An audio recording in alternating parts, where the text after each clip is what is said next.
Bien, sí, voy a ver si aprovecho el tiempo, que supongo que no va a ser mucho que tengo para esto. En primer lugar, quería señalar que en la asociación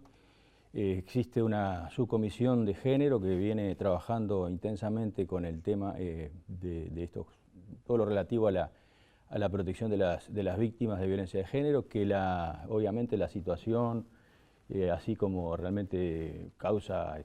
indignación y digamos, preocupación en Artigas, en donde sea, también nos causa preocupación a nosotros, más allá digamos, de estar en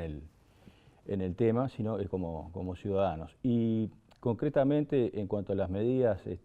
preventivas o las medidas de protección, digamos, es conocido que ha habido una política bastante, digamos, errática por parte de las autoridades políticas, me refiero al Poder Ejecutivo, del Parlamento. La ley de violencia doméstica, hace ya mucho tiempo, se creó 4 juzgados especializados en el tema y un equipo técnico en Montevideo, y ese es el panorama más o menos que tenemos hoy, con un incremento, una diferencia en cantidad de denuncias absolutamente sideral. Es decir, que con los mismos recursos más o menos que presupuestalmente hablando se otorgó al Poder Judicial hace mucho tiempo para 4 juzgados de violencia doméstica en Montevideo, ahora se funciona para una situación totalmente diferente. Esto ya ha sido planteado en el Parlamento, ya ha sido planteado tanto por el Poder Judicial como por la Asociación de Magistrados, y las medidas digamos, de protección obviamente tienen que tener una consideración presupuestal. La evaluación del riesgo se hace por un equipo técnico. El equipo técnico en Montevideo no da abasto, es decir, para hacer los informes en el tiempo que los debería hacer en casos de urgencia, en fin,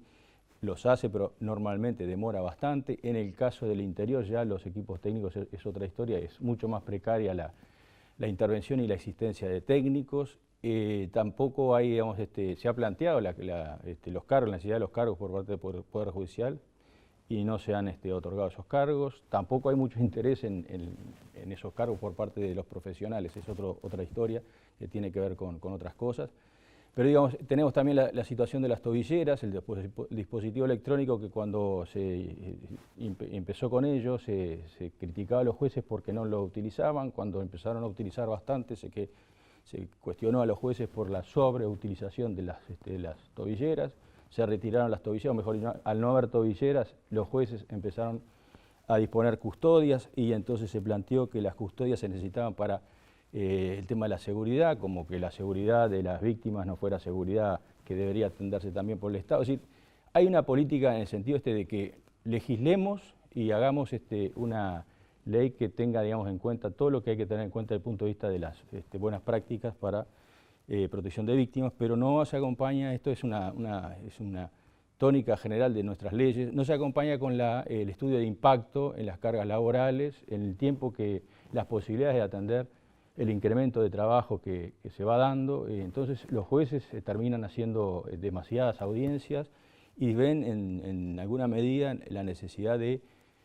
evaluar con lo poco que se tiene, y lo poco que se tiene a veces es la comunicación telefónica de la policía, que puede tener, digamos, una interpretación de los hechos de repente que no es del todo feliz. Al margen de eso, que es estructural y que todo esto lo estamos procesando para darlo a informar a la población, a la opinión pública y demás, que son aspectos estructurales y que tienen que ver con la toma de decisiones, al margen de eso, también hay un problema que estamos viendo, y concretamente en los casos recientes, que se difunde algunos elementos del caso que dan una versión parcial y a veces incluso lamentablemente distorsionada de la intervención judicial, lo cual hace que de alguna manera muy rápido los jueces sean, digamos, juzgados y acusados, condenados, incluso por referentes del sistema político que exigen responsabilidad de los jueces y demás. Y tenemos, digamos, como esa cuestión de que todo lo que tenga que ver con algún derecho en juego se lo damos al Poder Judicial, se lo damos a los jueces, pero no pensemos mucho en qué necesitan los jueces. Y ese es digamos, un drama, y si le sumamos que en los casos concretos se informa, digamos, sesgadamente o con carencia, por ejemplo, en el caso de de Montevideo, que se habla de que la víctima pidió ampliar la denuncia y con la ampliación se le fijó una audiencia para el 24 de septiembre. Eso es inexacto totalmente. No, pero no fue así. Esa audiencia de septiembre ya estaba fijada de antes y la ampliación de la denuncia creo que no se le tomó por la policía y no sé si tuvo conocimiento de esa ampliación el juzgado. Es decir, partimos de una base, de una información inexacta que hace que en las redes empiecen a llover los epítetos contra el juez, la jueza, contra el Poder Judicial. Claro, pero digo, la vulnerabilidad queda expuesta sobre una información inexacta, es lo que le quiero transmitir. Esa información la estamos procesando porque sumamos a lo que tenemos de carencias, que en definitiva a los jueces le dejan como medida de restricción nada más que la prohibición de acercamiento, que le cuestionan que si le ponen tobillera, que le cuestionan si le ponen custodia, y después pasa algo y le sumamos que cuando se amplía la denuncia le fijan una audiencia lejos y no es así, entonces tenemos una tormenta perfecta para prender fuego a los jueces. Eso creo que hay que tener en cuenta la necesidad de investigar cada caso con cuidado, al margen de los problemas estructurales de eficiencias que tenemos los jueces para brindar protección a las víctimas, que es en definitiva lo que todos quieren y queremos también nosotros.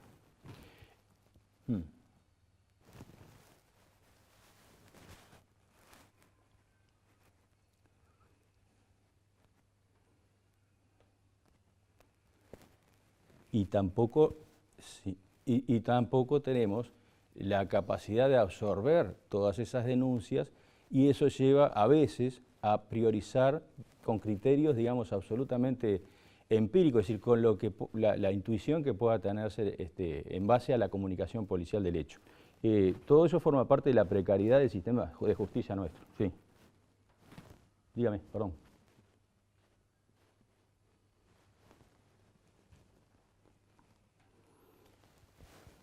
En el interior tengo entendido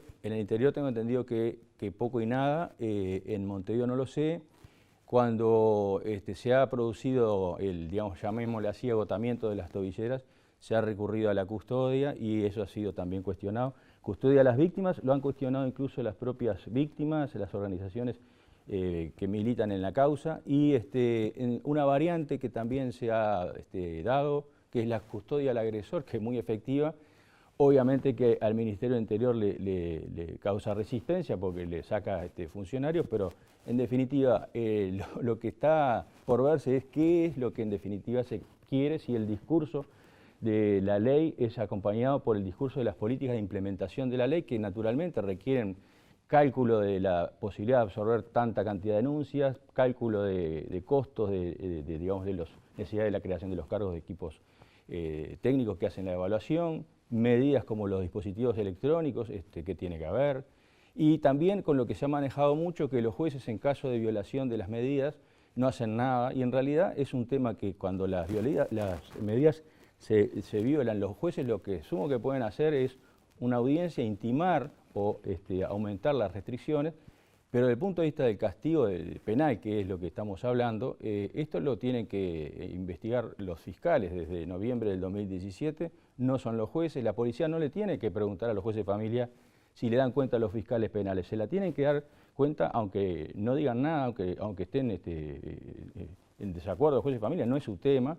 Y lo que está ocurriendo, que también supongo por la sobrecarga de los fiscales se dan por enterados, es decir, la mayoría de las comunicaciones de incumplimiento que los fiscales podrían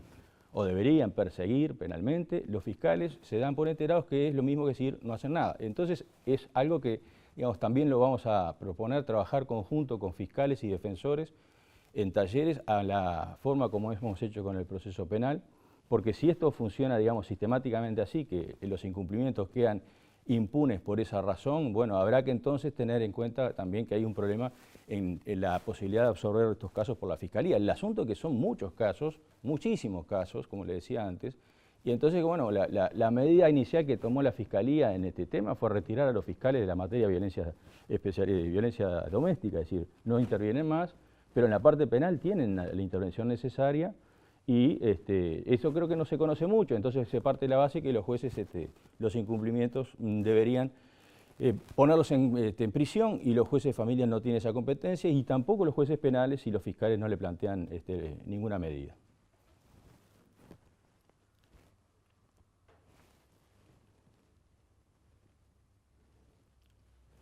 Sí, obviamente.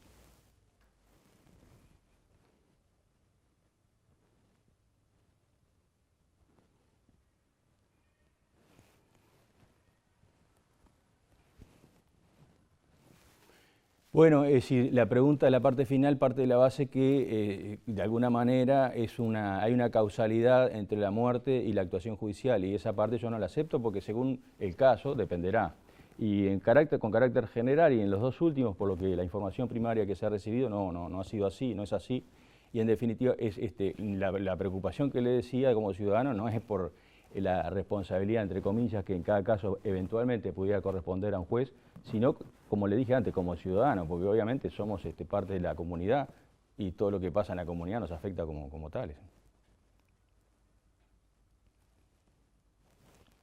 A las órdenes, muchas gracias por el espacio.